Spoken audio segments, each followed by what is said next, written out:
আসসালামু আলাইকুম। আশা করি সকলে ভালো আছেন। আমিও আপনাদের দোয়া ভালো আছি, ভালোই রাখছে। আসলাম একটা অভিযোগটা ছিল ব্রেকার ট্রিপ করে। তো এটা একটা 30 এম্পিয়ারের ব্রেকার, 380 সাপ্লাই, অর্থাৎ phase to phase 380, phase to neutral 220। তো এখন এই ব্রেকারটা আমি চেঞ্জ করব। লাইন কিন্তু চালু আছে।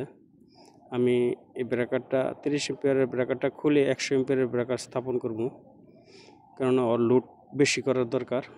ও টাকা পে করছে, ওর চুক্তিবদ্ধ লোড ছিল 30 এম্পিয়ার, এখন সে 100 এম্পিয়ার করছে।